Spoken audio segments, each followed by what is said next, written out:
Assalamualaikum warahmatullahi wabarakatuh. Perkenalkan, nama saya Afina Amalia. Di sini saya akan membuat video tentang impressionistic criticism atau kritik impresionistik pada cerpen Tarik Tunai karya Kedung Dharma Romansyah. Pada bagian pertama ini ada perkenalan atau deskripsi. Jadi, cerpen Tarik Tunai merupakan cerpen karya Kedung Dharma Romansyah, yaitu seorang pemuda kelahiran Indramayu yang termuat pada koran Jawa Pos pada tanggal 3 Juni 2023. Ia bersama kawan-kawan muda Indramayu mendirikan komunitas jamaah Telem Bukiyah yang bergerak di bidang sastra dan sosial. Buku puisi terbarunya berjudul Tarling Dangdut Diva Pantura. Cerpen Tarik Tunai menceritakan tentang seorang pemuda yang hidupnya kesusahan dengan masalah materi.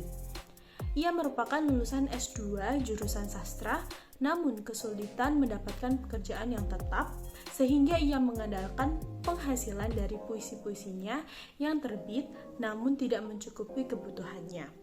Ia juga ditinggalkan kekasihnya karena tidak dapat menepati janji untuk menikahinya akibat tidak adanya biaya. Kemudian yang kedua ada penjajakan atau analisis. Cerpen Tarik Tunai memiliki cerita yang menarik, yaitu mengangkat cerita yang ada pula di kehidupan nyata. Dalam cerpen ini menggambarkan meskipun sudah berkuliah sampai S2, tetapi pekerjaan masih sulit didapatkan hingga tidak memiliki penghasilan tetap.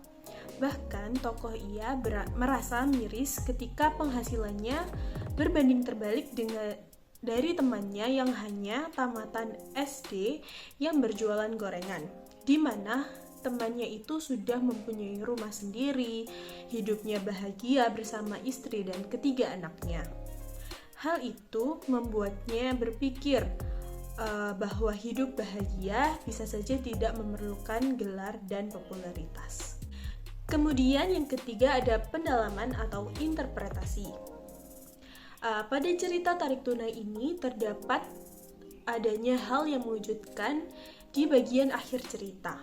Ternyata tokoh ia ini juga sering meminjam uang kepada temannya ketika uang dari honor puisinya yang terbit habis untuk membayar hutang dan makan. Kemudian ia juga pernah menulis puisi untuk temannya, kemudian temannya memintanya untuk menjelaskannya. Tapi ia malah menjelaskan prestasi yang ia dapat dari puisi itu yang merupakan juara 1 tingkat nasional dan mendapatkan hadiah 500.000, di mana 300.000 untuk membayar hutang temannya dan 200.000 yang lenyap untuk ia membeli makan. Temannya itu berpura-pura mengerti tentang puisinya karena takut mengecewakan dan memberi tanda jempol yang membuat ia senang dengan tanda jempol tersebut.